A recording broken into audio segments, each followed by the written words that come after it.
잘 오셨습니다.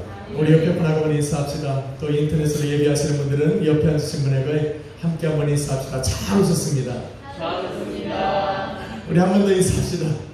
당신을 위해 좋은 일이 시작되었습니다. 당신을 위해 좋은 일이 시작되었습니다. 아멘. 우리 오늘 말씀은 제목을 한번 따라 읽겠습니다. 주님께 드려야 할 성도의 일. 주님께 드려야 할 성도의 일.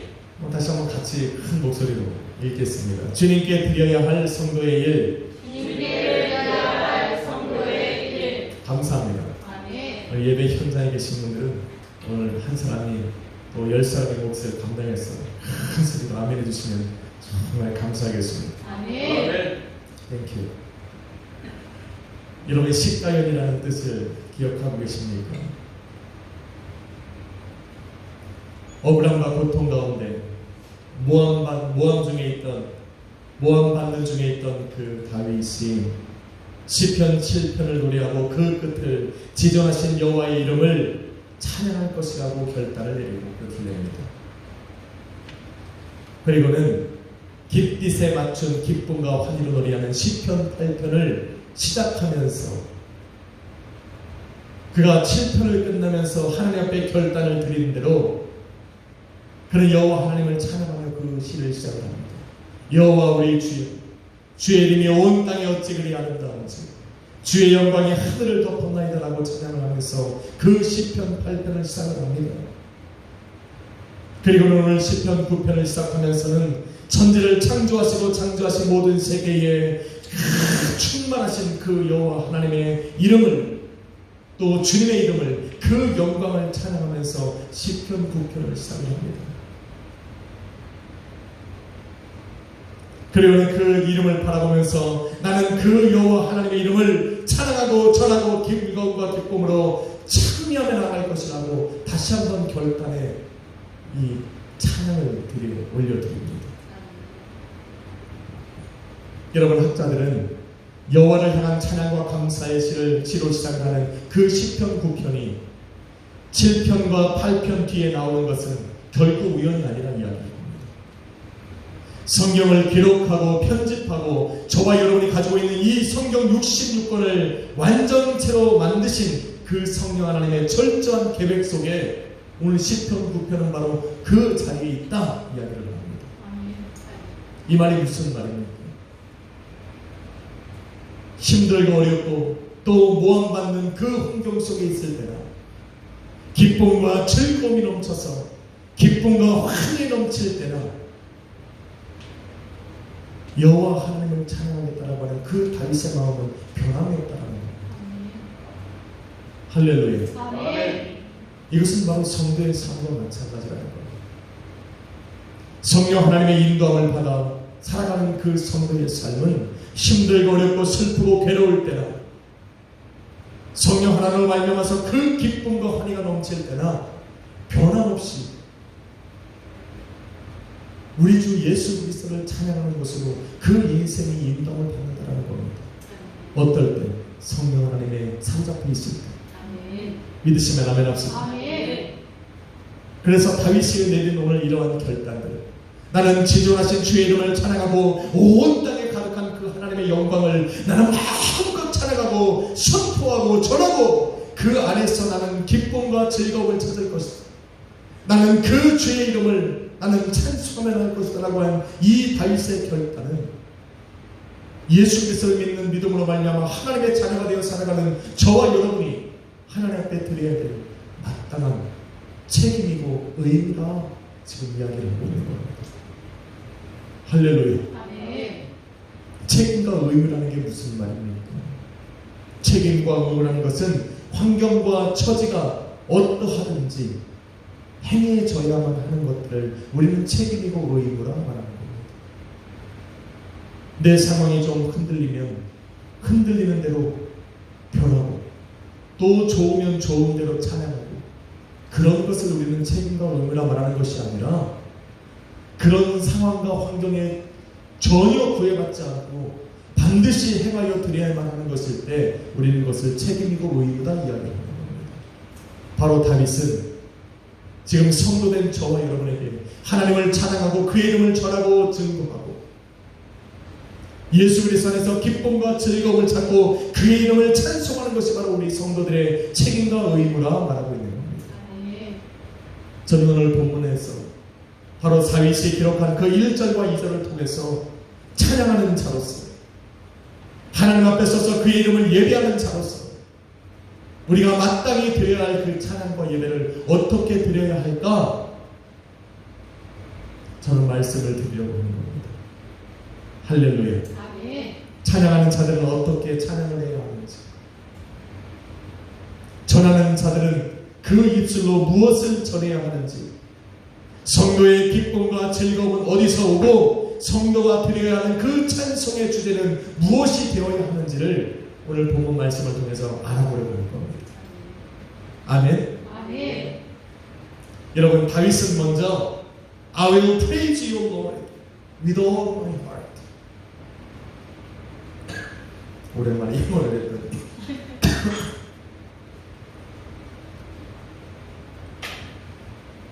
내가 전심으로 온 마음 다해 여호와께 감사할 것이라는 이야기를 합니다.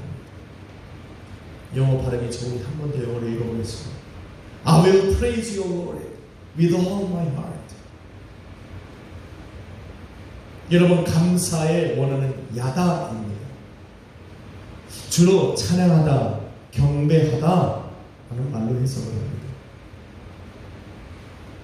시편 43편 21절에 보니 이 백성은 내가 나를 위하여 지었나니 나의 찬송을, 나를 위한 찬송을 부르게 하려 함이라 말합니다. 하나님을 알고 하나님께 선택받고 부르심을 받아서 하나님을 아버지라 부르는 모든 사람들은 그 하나님 앞에 찬양과 경배를 드리는 것이 마땅하다 이야기를 하는 겁니다. 맞습니까? 그런데 많은 사람들이 하나님께 찬양과 경배를 올려드리는 이유를 잘 모릅니다. 하나님을 찬양하면서도 하나님을 예배하고 하나님 앞에 경배를 드리면서도 내가 왜 하나님을 찬양해야 하는지, 내가 왜 하나님 앞에 경배와 또 예배를 드려야 하는지를 잘 모르고 있다는 겁니다. 성경은 그 이유들에 대해서 자세하게 설명을 드립니다. 이사야 12장 5절에 보니 여호와를 찬송할 것은 그가 지극히 아름다운 일을 행하셨기 때문이라 말을 합니다.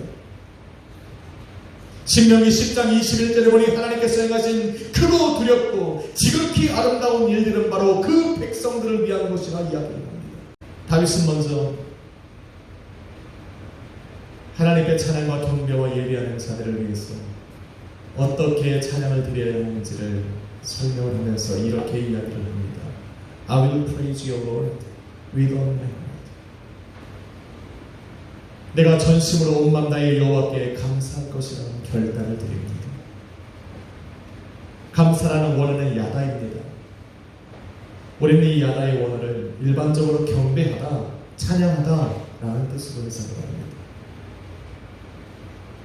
이사야 43장 21절에 이르길 이 백성은 내가 나를 위하여 지었나니 나를 찬송하게 하려 함이라 말합니다. 다시 말해서 하나님을 알고 하나님께 택함받고 부르심을 받아서 하나님을 아버지라 부르는 모든 사람들은 하나님을 찬양하고 경배하고 예배하는 것이 당연하다 말을 하고 있는 겁니다. 그런데 하나님을 찬양하고 예배하고 경배하는 수많은 사람들 중에 내가 하나님을 찬양하고 예배하고 경배하는 이유를 모르고 하는 사람들이 너무나도 많다는 겁니다. 여러분, 왜 하나님을 찬양해야 합니까? 우리는 왜 하나님 앞에 경배를 드려야 합니까? 성경은 그 이유에 대해서 말하기를 이사야 12장 5절에 이르기를 여호와를 우리가 찬양해야 할 이유는 그가 지극히 큰 일을 행하셨기 때문이라 말을 합니다. 그리고는 신명기 10장 21절에 보니 하나님께서 행하신 크고 두렵고 지극히 아름다운 일들은 바로 그 백성들을 위한 것이라 말을 했기 때문입니다. 크고 아름답고 크고 두려운 일들을 당신의 자녀된 성도들을 위해 행하셨기 때문에 주는 성도들의 찬송이요 성도의 하나님이라 말을 하면서 그의 자녀가 되고 그의 성도가 된 모든 사람들은 그 하나님을 찬양하는 것이 마땅하다 이야기하고 있습니다. 할렐루야. 하나님께서는 여러분을 위해서 지극히 큰 일을, 그 아름답고 크고 두려운 일을 여러분을 위해서 행하고 계시다라고 지금 말하고 있는 겁니다. 할렐루야. 또 다른 이유가 있다면 하나님의 단호한 결단 때문입니다. 하나님은 뭐라고 결단하셨습니까?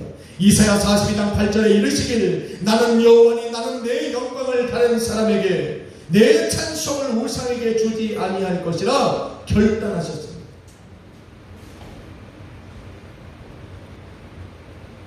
성도들에게 찬송을 받아야 마땅하신 하나님께서는 당신이 받아야 할 성도의 찬양과 또 경배와 그 예배를 우상에게 빼앗기지 않겠다라고 결단하셨다라는 겁니다.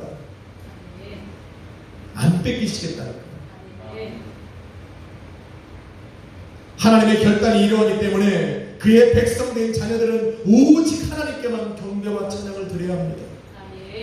하나님이 결단하셨으니까. 하나님은 빼앗기지 않으실 거니까. 하나님 앞에 찬양과 경배와 영광을 올려야 될 그 모든 성도들은 아무것도 할 수 없고 보지 못하고 듣지 못하고 깨닫지 못하는 그 어떤 일도 행하지 못하는 죽은 자들과 그 세상에 만든 우상들에게 결코 찬양을 빼앗겨서는 안 됩니다. 우리의 찬양은 오직 하나님을 향해야 됩니다. 우리의 예배와 경배는 오직 하나님을 향해야 됩니다. 그것이 성도된 저와 여러분이 마땅히 해야 될 일이라 지금 이야기를 하고 있는 겁니다. 문제는 어떻게 찬양하고 어떻게 예배하고 어떻게 경배해야 하냐는 겁니다. 본문에서 다윗은 전심으로 with all my heart 온 마음 다해 찬양하고 경배하고 예배해야 된다 말을 합니다. 여러분 전심으로 온 마음 다해 찬양하다는 의미가 뭡니까? 쉽게 말해서 입술로만 찬양하지 말라는 겁니다. 노래방에서 찬양하듯이 아니지, 노래방에서 노래하듯이 그냥 입술로만. 하나님은 그렇게 찬양해서는 안 된다 말합니다.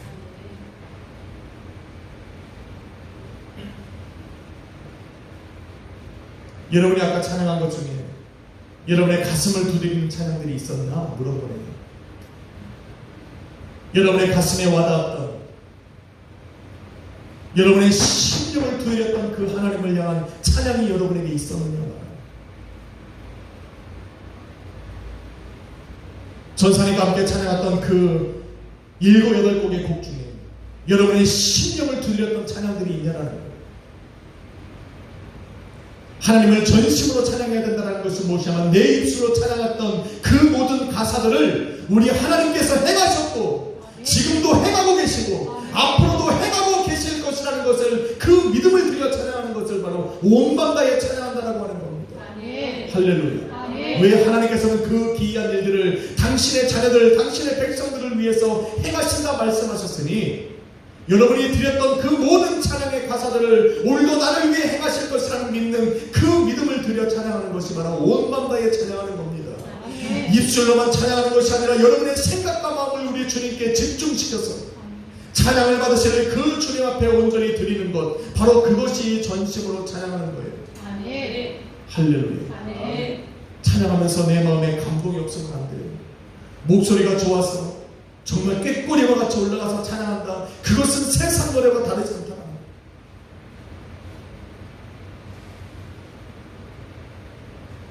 찬양뿐만 아니라 기도하고 말씀 듣고 경배하고 예배를 드릴 때도 마찬가지라는 겁니다.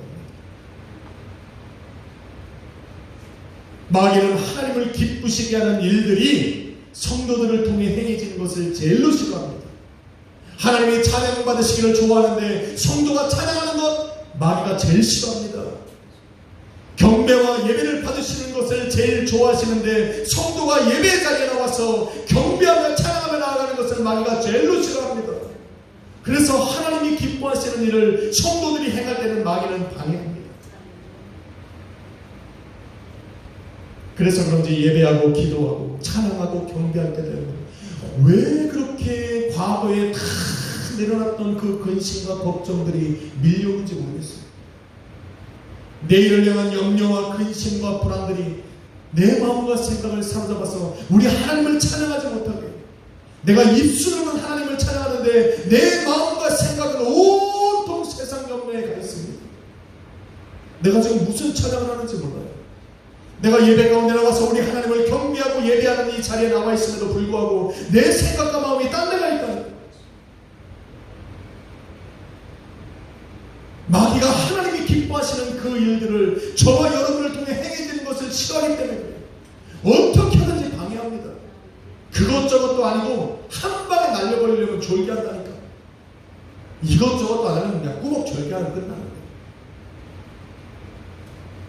하나님을 찬양하지 못하게, 하나님이 기뻐하는 일이 내 삶 속에 행해지지 못하도록 마귀는 어떻게 하든지 가로막으려고 합니다. 여러분, 이스라엘 민족이 사무엘 선지자와 함께 미스바에 모여서 우리 하나님 앞에 회개하고 돌아서려고 할 때 마귀가 그 일을 너무 싫어하고 지금까지 우상을 섬기고 자기를 잘 따라갔던 바알과 아스타롯을 섬겼던 그 이스라엘 민족이 갑자기 돌변해서 하나님을 다시 찬양하겠대요. 다시 하나님을 섬기겠대요. 다시 하나님을 나의 하나님이라 섬기고 경배하며 나아가겠다고 결단을 한 겁니다. 그래서 미스바에 모였어요. 그리고 하나님의 이름을 부르며 회개할 때 마귀가 그 일이 너무 싫어요. 그래서 그들에게 회개하고 돌아서지 못하도록 블레셋 군대를 일으켜서 이스라엘 민족을 치게 합니다. 그들이 모여있는 그 미스바에서 저기서부터 밀려온 그 블레셋 사람들의 그 군대의 발곡소리와 또 그들의 모습이 보이기 시작하고 점점점 그 자리로 가까워지기 시작하면서 마귀는 생각하기를 그들이 멈추고 도망갈 것이다, 그 자리를 떠날 것이라고 생각을 했어요. 그런데 이스라엘 백성들이 사무엘에게 뭐라고 얘기합니까? 당신은 우리를 위하여 기도하는 것을 멈추지 말라. 그리고는 더욱더 두려운 마음을 쏘여잡아서 하나님 앞에 기도하기 시작합니다. 그들의 기도와 회개와 또 그들의 경배와 예배를 바쳤던 그 주님이 어떤 일을 행하십니까? 블레셋 군대는 이스라엘 민족을 쳐들어오기도 전에 하나님께서 그에게 성경에 보니 우리를 보내셨어요. 전쟁도 해보기 전에 패하고 도망갔더라 이야기입니다. 환경에 구애받지 않고 전심으로 드려지는, 전심으로 우리 하나님 앞에 드려지는 찬양과 경배와 예배는 기도와 부르짖음과 간구함은 엄청난 능력이 있습니다. 하나님의 마음을 움직이고 하나님께 기적을 일으키는 능력이 있고 성도가 여러분 승리케 하시는 그러한 능력이 바로 그 전심으로 드려지는 찬양 가운데 있다는 것을 기억해야 됩니다. 할렐루야. 믿으시면 아멘 합시다. 우리 옆에 분하고 인사합시다. 온 마음 다해 찬양합시다. 한 번 더 인사합시다. 전심으로 예배합시다. 전심으로 예배합시다. 여러분, 이것이 여러분의 책임이고 의무라 지금 말하고 있는 겁니다. 둘째로 다윗은 I will tell of all your wonders. 내가 주의 모든 기이한 일들을 전할 것이라 결단을 합니다. 여러분, 시편 118편 23절에 보니 하나님께서 행하신 측량할 수 없고 셀 수 없고 크고 기이한 일이 세상에 나타날 때 잘 들으십시오. 여러분 현장에 있으니까 잘 들으셔야 돼요. 그 모든 행사는 사람들의 눈에 기이한 일로 보인다. 하나님께서 행하시는 그 크고 작고 그런 거랑 전혀 상관없이 하나님께서 행하시는 일이 세상 가운데 드러나면 그것은 사람들의 눈에 기이한 일로 보인다 말을 합니다. 그런데 그런 기이한 일이 이사야 29장 14절에 보니 그 기이한 일이 일어나는 것을 바라본 모든 사람들은 그 사람들 중에서는 지혜자들의 지혜와 명철한 자들의 총명이 사라질 것이라 이야기합니다. 무슨 말입니까? 아무리 세상에서 지혜자요 명철이 뛰어난 자라고 할지라도 하나님께서 행하시는 그 기이한 일을 예상할 수 없다는 거예요. 짐작조차 할 수 없다는 거예요. 하나님께서 계획하시고 이 땅에 이루어 놓으시는 그 많은 일들을 사람의 생각으로 지혜로 명철로 총명함으로 생각하고 짐작조차 할 수 없는 일이라 말하고 있는 겁니다. 그래서 그런 하나님의 일들이 세상에 드러날 때는 사람들이 놀리는 거예요. 이 일은 하나님밖에 하실 수 없다라고 감탄할 수밖에 없다라고 말하는 겁니다. 할렐루야. 그래서 다윗은 시편 96편 3절에 이르기를 그 기이한 행적을 만민 가운데 선포할 것이라 이야기합니다.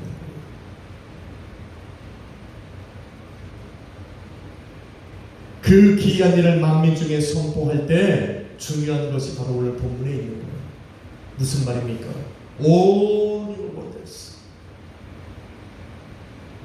하나님의 기이한 일을 선포하되 하나님의 모든 기이한 일을 선포하는 것이 중요하다 말하는 거예요. 사람의 생각과 마음과 지혜와 총명으로 이해하든 이해하지 못하든 하나님께서 행하신 모든 기이한 일들을 우리는 전해야 된다는 거예요. 중요한 겁니다. 사람이 인정을 해주든 인정을 해주지 않든 여러분이 전하는 그 하나님께서 행하시는 일들을 믿어주든 믿지 않든 이해하든 이해하지 못하든 우리가 하나님이 전하신 것은 시작부터 끝까지 전해야 된다고 말하는 거예요. 하나님이 행하신 일이면 모든 것을 다 우리는 세상 가운데 만민 중에 선포해야 된다 이야기를 하고 있는 겁니다. 하나님께서 말씀으로 세상을 창조하셨어요. 우리는 믿지만 세상은 믿지 않는 사람들이 더 많습니다. 그래도 우리는 전해야 된다는 거예요. 할렐루야. 여러분 100세가 된 아브라함과 이미 경수가 끊어져서 자식을 낳을 수 없는 그 사라에게 열국의 아비가 되고 열국의 어미가 되셨다라고 말씀하신 것은 우리는 전해야 된다는 거예요. 세상 사람들은 의학을 대며 과학을 증명하며 그럴 수 없다라고 이야기해도 우리는 말씀에 그렇게 하셨으니 전해야 된다는 거예요. 가뭄과 기근이 세상을 덮어서 많은 사람들이 굶어 죽는 그때에 성경은 뭐라고 말합니까? 이삭이 그 해에 100배의 소득을 얻었다고 말씀하고 있는 겁니다. 세상은 아니라고 이야기를 해도 우리는 선포해야 돼요. 왜? 하나님이 행하셨으니까. 바람을 불어 홍해 바다를 가르치고 그 홍해에 갈라진 바다 가운데로 이스라엘 민족이 걸어가게 하셨다고 얘기할 때 우리는 하나님이 행하셨으니까 이야기를 해야 돼요. 수많은 사람들이 이유를 대면서 아니라고 말합니다. 홍해 바다는 마치 냇가와 같다. 그 길을 건너는 것이 아니다. 수많은 사람들이 그것을 부인하고 부정하고 아니라 얘기할지라도 우리는 말씀하셨고 하나님이 행하셨다고 말하니까 우리는 증거해야 될 줄로 믿습니다. 왜냐하면 기이한 일을 행하시는 그 하나님은 세상의 이해와 인정함을 요구하는 것이 아니기 때문에 그들이 인정하는 것만 행하시는 분이 우리 하나님이 아니라는 거예요.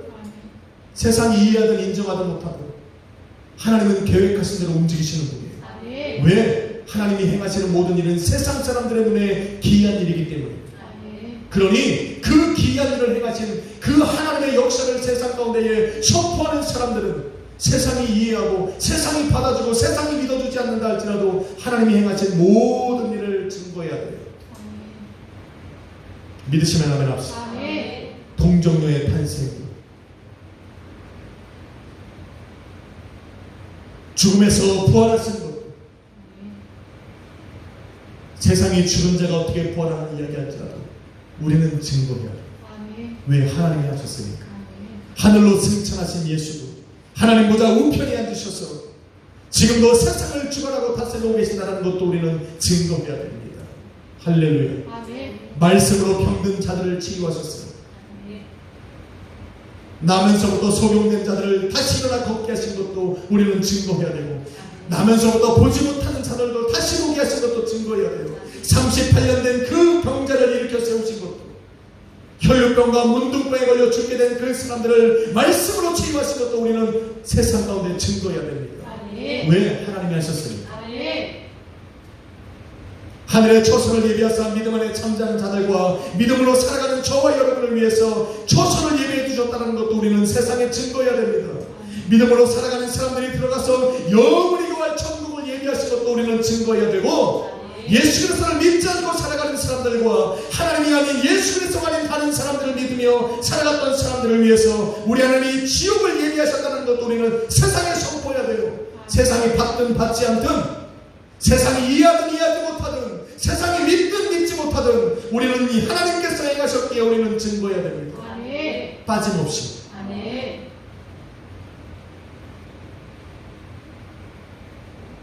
하나님께서 행하신 성경 가운데 해놓으신 이 모든 일들은 세상의 이해를 요구하는 것이 아닙니다. 세상에 인정하는 것을 필요로 하는 것이 아니에요. 세상이 믿는다고 해서 우리 하나님이 행하신 것이 아니에요. 세상 사람들의 눈에는 하나님께서 행하시는 일들은 모두가 다 기이한 일이에요. 그러니 받아주던 받아주지 않던 전하는 자의 할 일은 그 행하신 모든 일들을 전하는 거예요.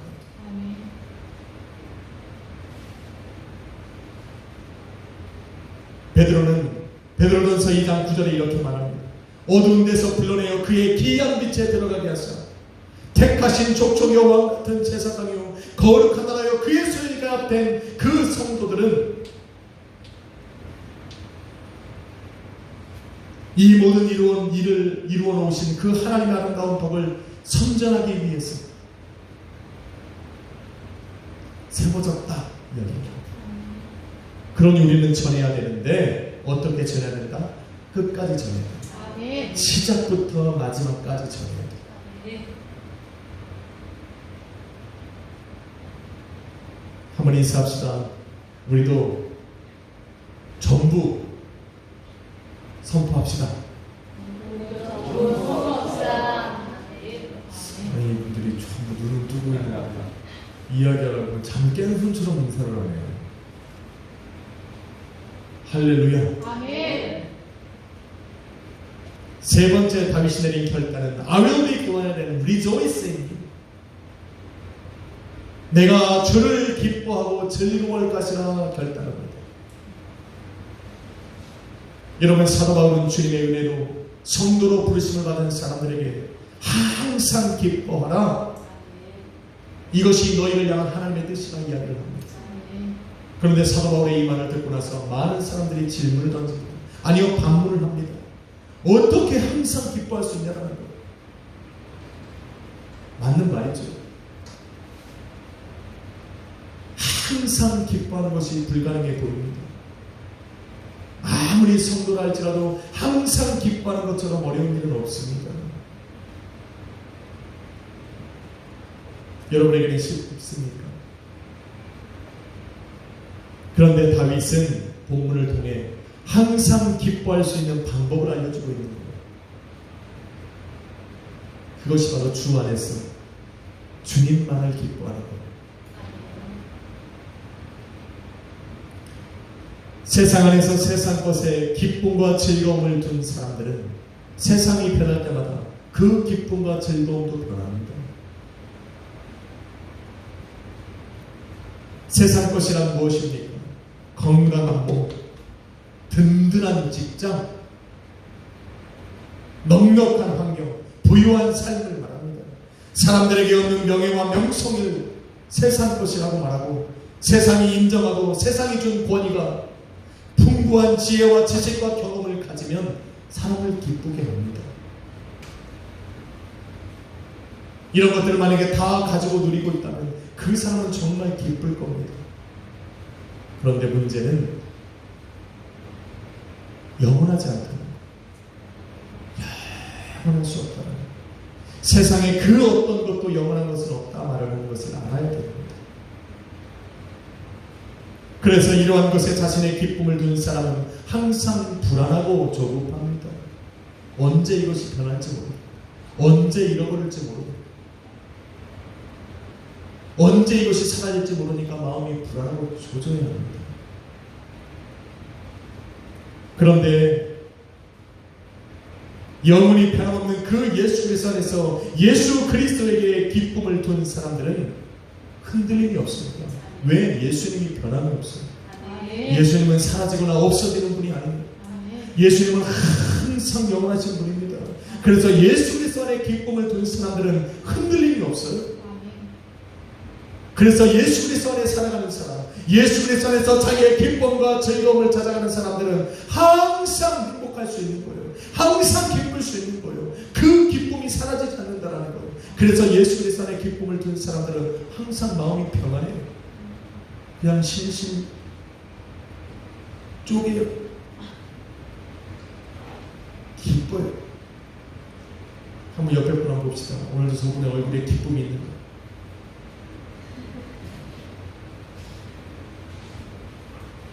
있습니까? 할렐루야.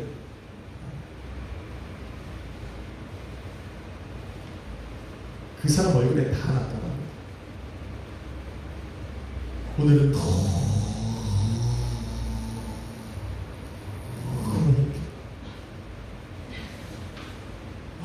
내일 보면 너무 부담스러울 정도로 죽상 옆에 다가가지 못하겠어. 뭔가 문제가 있네.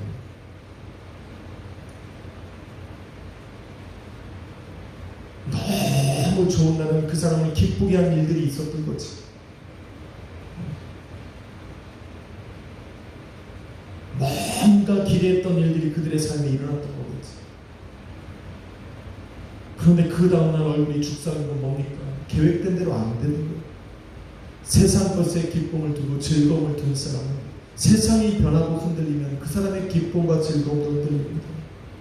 그래서 예수 그리스도 안에 살아가는 사람은 항상 하나님의 뜻대로 항상 기뻐할 수 있는, 기뻐하고 싶은 그 사람은 예수 그리스도 안에서 예수님만 기뻐해야 돼요. 아멘. 할렐루야. 아멘. 그래야 그 기쁨이 변함이 없습니다. 아멘.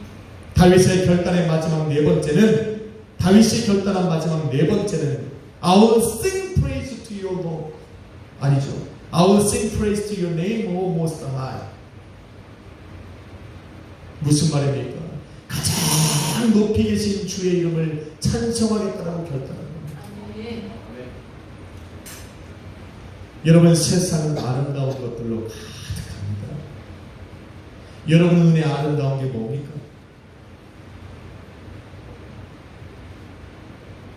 제 눈에는 제 아내와 제 자녀들이 아름답습니다. 주님 앞에 서 있는 성도들이 아름답고 그 앞에 나와서 하나님께 찬양하는 우리 자녀들이 아름답습니다. 교회와 성도를 섬기는 성도들의 모습이 아름답고 주님께서 허락하신 하루를 열심으로 살아가는 성도들의 모습이 저는 너무나도 아름답습니다. 땀 흘려 벌어들인 소득으로 정성 다해 우리 하나님 앞에 감사 예물을 드리는 성도들의 마음이 저는 너무나도 아름다워 보이고, 다윗이 노래한 것처럼 하나님께서 창조해 놓으신 그 세상이 아름답고 그 밤하늘에 수놓인 저 하늘의 달과 별들이 저는 아름답게 보입니다. 예배 현장에 나와 있는 우리 자녀들이 아름답고 저 어린 날에 나와서 저 피곤한데도 하나님을 열심으로 찬양하는 우리 수율이가 아름다워 보입니다.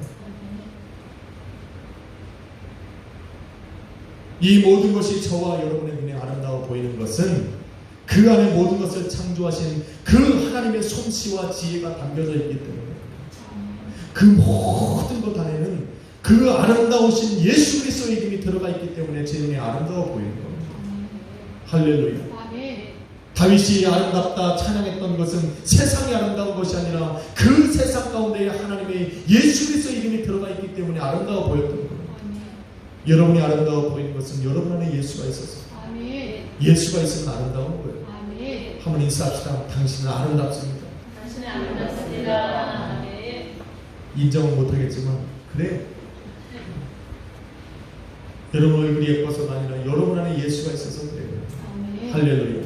여러분 성경에 보니 죄악으로 말미암아 불에서 보는 그을린 나무, 다 타버린 숫더기와 같은 그 사람들, 하나님의 말씀이 임하고 죄 사함의 은혜가 임하니까 아름답게 변하더라는 겁니다. 사도 바울은 뭐라고 고백합니까? 질그릇 같은 나의 인생 가운데에 예수 그리스도라고 하는 그 귀한 보배가 내 안에 들어오니 내가 하나님 앞에 존귀한 자가 되더라는 거예요. 하나님의 보시기에 아름답더라는 거예요. 왜? 내 안에 그 예수가 있어서 하나님의 영광을 하는 빛이 나를 통해 발사되고 있기 때문에 나는 하나님 앞에 아름다워 보이더라는 겁니다. 내가 내 자신을 볼 때 날마다 쓰러지고 낙심하고 좌절하고 죄와 허물로 가득한 인생처럼 보이지만 하나님께서는 내 안에 계신 예수 그리스도를 통해서 나를 보시기에 나를 아름답다 보시는 거예요. 내가 아름다운 것은 내 안에 예수가, 아름다우신 그 예수 그리스도의 이름이 담겨져 있기 때문에 그래요.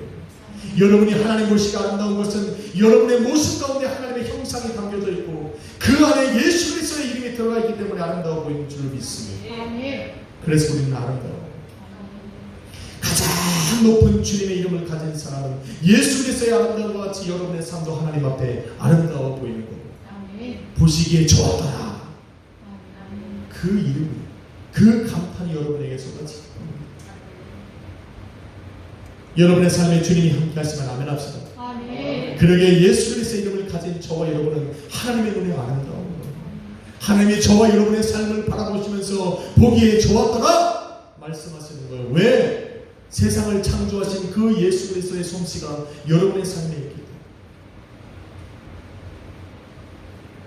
우리로 하나님께 아름답고 존귀한 자가 되게 하시는 그 예수 그리스도가 우리 가운데 있는데 우리가 누구를 찬송해야 돼요? 그 어떤 아름다움에 우리가 감탄해야 되냐는 거예요. 우리로 하나님 앞에 아름답게 보이게 하시는 분이 우리 안에 계시는데 우리가 누구를 찬양해야 하고 그 어떤 아름다움을 찬양해야 되겠냐는 거예요. 예수 외에 그 어떤 걸 찬양할 수가 있겠냐는 겁니다. 예수님밖에 없다는 거예요. 아멘. 할렐루야. 아멘. 주님만 찬송합시다. 아멘. 사랑하는 성도 여러분, 주님께서는 자녀로 부르신 저와 여러분의 인생 가운데 수없이 많은 기이한 일들을 행하시며 살아왔어요. 과거에도 행하셨고 지금도 행하여 가시고 앞으로도 행하여 가실 겁니다. 그런데 그 기이한 일을 행하시는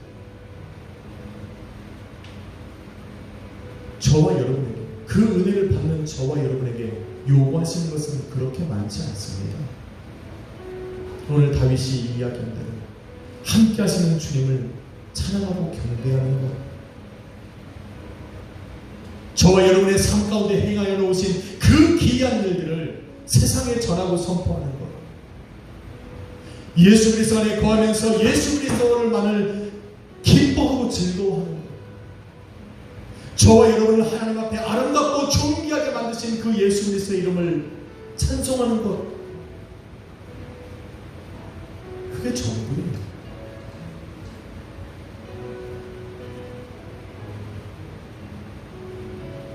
이러한 삶이 저와 여러분의 하루가 되고 매일매일의 삶이 되어질 때, 그런 삶을 살아가는 여러분의 삶은 주님의 시선이 아름다울 수밖에 없습니다. 주님의 마음의 존귀한 삶으로 인정받을 수밖에 없습니다. 왜? 그 안에 예수가 있습니다. 믿으시면 아멘 합시다.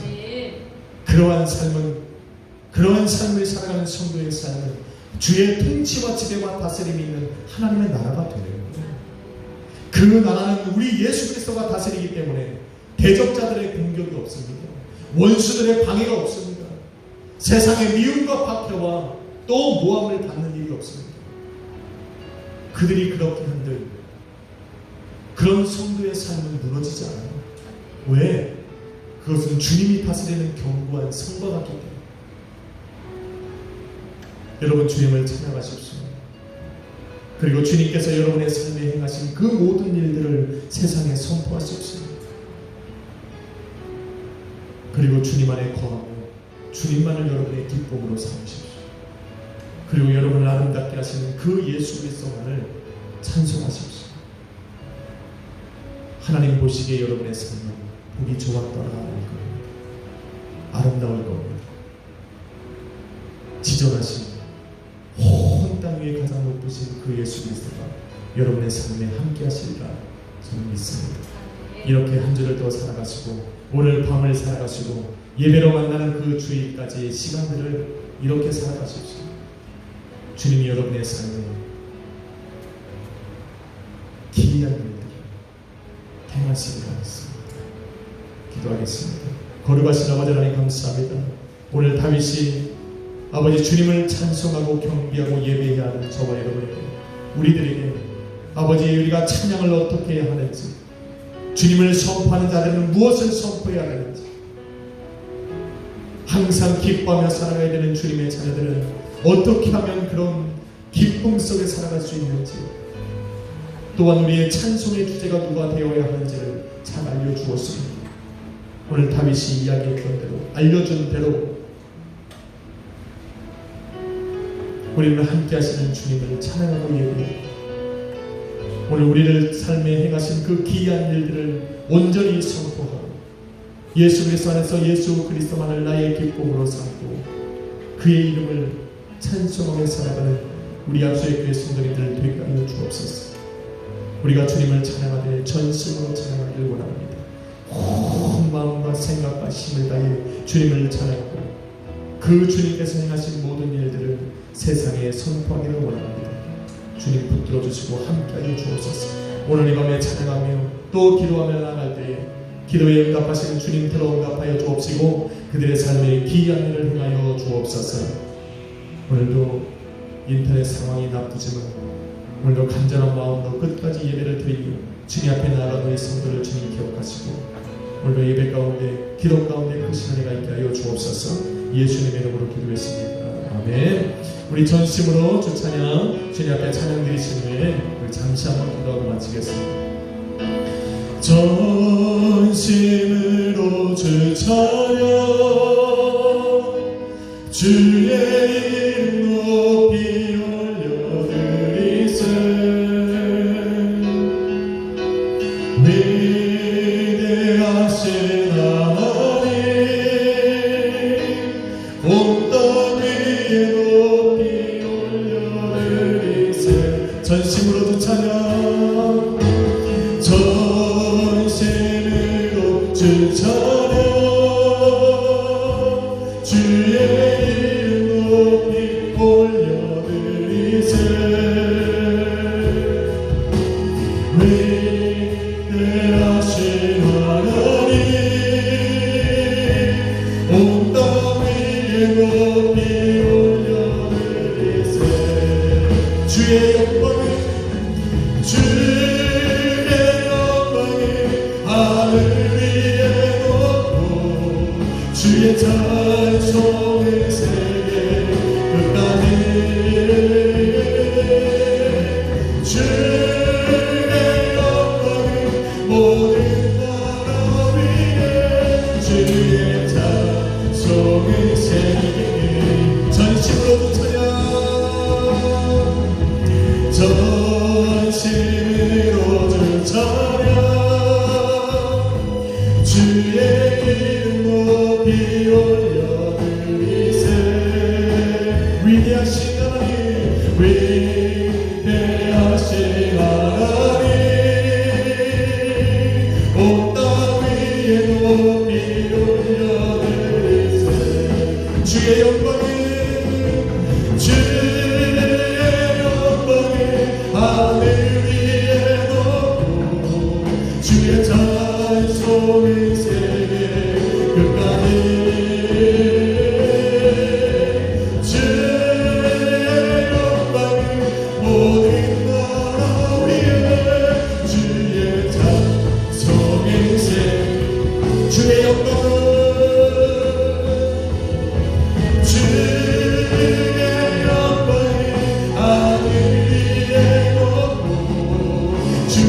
찬송의 세계 끝까지